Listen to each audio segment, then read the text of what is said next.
Hello बच्चों, तो शुरुआत करते हैं क्लास 10th के एक्सरसाइज 1.1 है ना, जिसमें हमने 2 क्वेश्चन ऑलरेडी डिस्कस कर चुके थे। तो अब अपन आ जाते हैं क्वेश्चन नंबर 3 पे। ठीक है, क्वेश्चन नंबर 3 भी काफी इजी है, ज्यादा टफ नहीं है।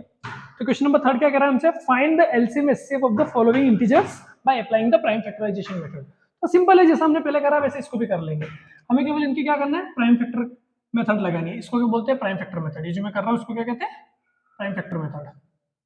तो सिंपल है, ये 2 की टेबल में 6 टाइम, ये 2 की टेबल में 3 टाइम, 3 1 जा 3, ये 3 की टेबल से 5 टाइम, ये 5 की टेबल से 1 टाइम, ये 3 की टेबल से 7 टाइम, ये 7 की टेबल से 1 टाइम।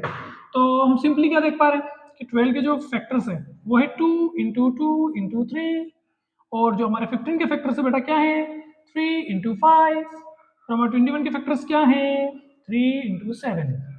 ठीक है, अब हमें क्या निकालना है, एलसीएम।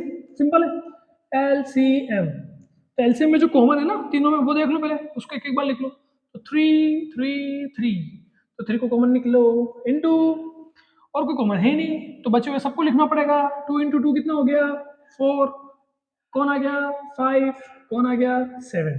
अब कर दो इनका इंटू, 3 4 जा 12, 12 5 जा 60, 67 जा 6 7 का कितना होता है 42, 0 का 0। तो ये हो गया हमारा एलसीएम। क्या निकालना बच्चा, आप एचसीएफ। एचसीएफ में क्या होगा भैया, जो कॉमन है बस वो आएगा, उसके अलावा कोई भी नहीं आएगा। तो तीनों में कॉमन कौन है, 2। तो एचसीएफ कितना हो गया 2।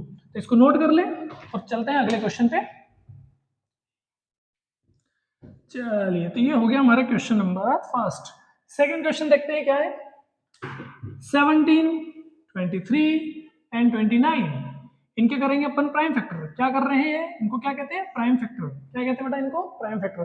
तो 17 तो भैया 17 की टेबल के अलावा किसी हमें आता नहीं है, क्योंकि प्राइम नंबर है। 17 बन जा 17, 23 भी प्राइम नंबर है, तो 23 बन जा 23। जो भी प्राइम नंबर्स होते हैं वो खुद की ही टेबल में आते हैं, आप ज्यादा दिमाग लगाना ही नहीं। सर हमें कैसे याद रहेगा, तो मैंने पहले भी कहा था आपको, 1 से 100 के बीच में जो भी प्राइम नंबर्स है उनको रट्टा मान लीजिए। तो 29 बन जा 29। अब देखो यहाँ पे 7 के फैक्टर क्या क्या है बच्चा, 17। क्या मैं इंटू 1 लिखने से कोई फर्क पड़ेगा क्या, अब क्यों लिख रहा हूँ उसका रीजन आपको समझा दूंगा। आएगा तो 17 बन जाए 17 ना। चलो 23 के फैक्टर, 23 क्या इंटू 1 लिख दो तो कोई फर्क पड़ रहा है क्या, नहीं पड़ रहा है ना। ठीक है, अगला क्या है 29, 29 की क्या लिखूंगा 29 इंटू 1। क्या 1 यहाँ पे भी लिखने से कोई फर्क पड़ता है क्या, नहीं पड़ता है। 29 1 से 29 ही होता है। क्यों लिखा, वेट अभी समझ में आ जाएगा। अब एलसीएम, तो तीनों में कुछ कॉमन है नहीं, तीनों में एक एक कॉमन है। हाँ चलो लिख लो एक कॉमन, कोई दिक्कत नहीं उससे। अब तो सब लिखना पड़ेगा ना, 17 इंटू 23 इंटू 29। ठीक, अब हम निकालेंगे एचसीएफ।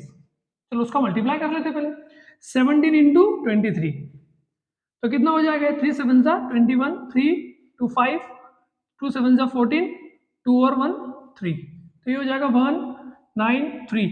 इसमें मल्टीप्लाई किसका कर देंगे बच्चा पार्टी, 29 का। तो 9 1 जा 9, 9 9 जा 81, कैरी 8, 9 3 जा 27, 27 और 8 को अगर अपन प्लस करें तो 35।